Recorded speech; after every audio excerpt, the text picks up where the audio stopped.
Rise to impossible challenges when you are traveling abroad. It was a dark and stormy night. Arn Anderson.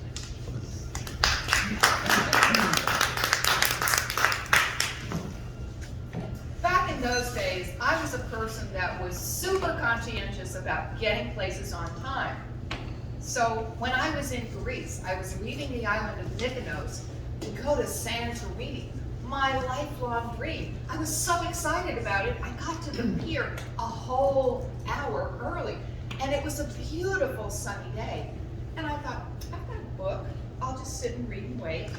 I was the first person to get on that hydrofoil, high-speed boat, waiting for my next adventure. They took my suitcase, and then all the rest of the people piled in. The boat was so crowded, and it took off, and just as we took off, in a heartbeat, the sky changed. Dark clouds were massing. The sea began raging, and it was the roughest boat ride that one could imagine. I remember finally having to get up and go to the ladies' room, and getting there was an adventure. I even tumbled into the lap of a very handsome Greek man, and I was pretty excited about that. But then the look that his girlfriend gave me made me knew I was in the wrong spot. So I kept on going. Anyway, it was a long ride, and when we landed at Santorini, it was from here to farther, maybe to the hotel across, where we landed and where the lights were. It was about 11:30 at night.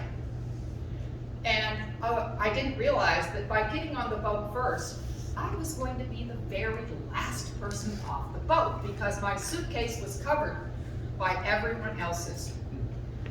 Well, by the time I was struggling, and by the way, it was at this point, it was this horrible driving rainstorm. I mean, you could barely see your hand in front of your face, but I could see that there were some lights way off in the distance. As I struggled to get over there, there were myself and 2 college students, and everybody else was gone. How they managed to get out of there so fast, I had no idea. There were taxis when I first landed, I could see, but there wasn't a single one left in sight. And I'm thinking, well, how am I going to get to the top of the hill and get to my, the place I was staying? It was an early Airbnb. It wasn't called that, but it was that sort of a place.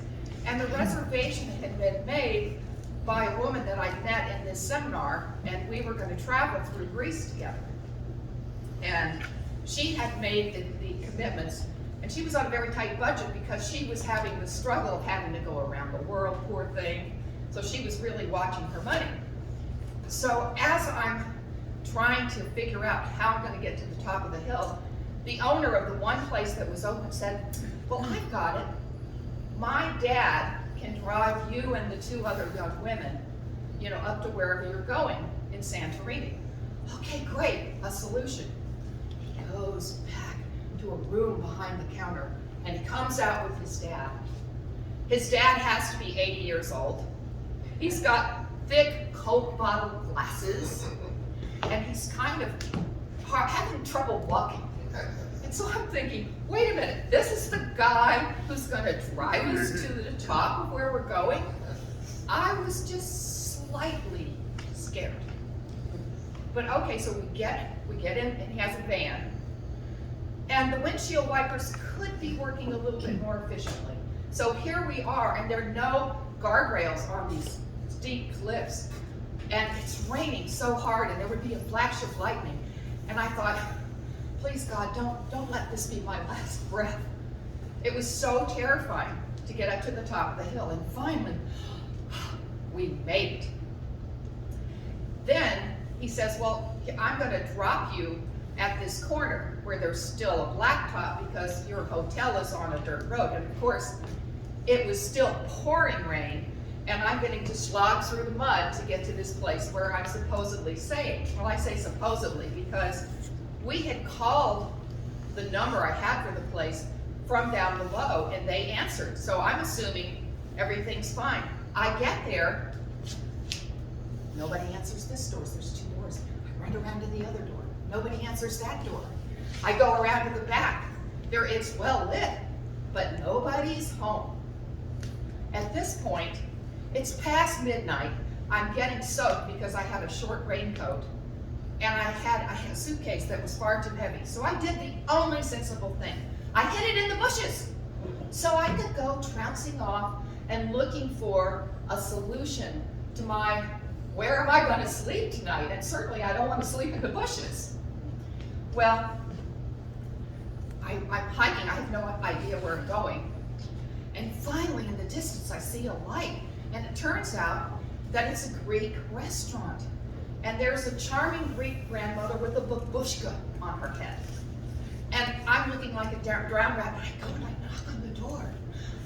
And I start saying, well, is there a place to stay? And she looks at me, and her body language was like, no way, Jose, you are not coming in this place. Whatever it was she said to me, it was Greek to me. But the answer was very clear, go away. So I kept trouncing. By this point, my heart is beating fast, and I'm really terrified. And all of a sudden, I hear a voice wafting through the air, and it says, may I help you? I'm with God. With Bob, is there a God up there who's offering to help? I look up, and there's a man seemingly floating on the side of the building in white undershirt and white shorts. And he has a hammer in his hand. And again, he repeats, may I help you? And I'm like, yes, I really need a place to stay. And he says, well, couldn't you see? He said, I own this hotel. It's called The Best Hotel. And I'm like, well, do you happen to have a room?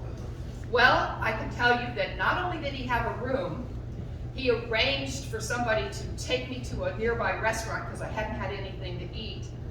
And every day he would greet me, good morning, my beautiful friend.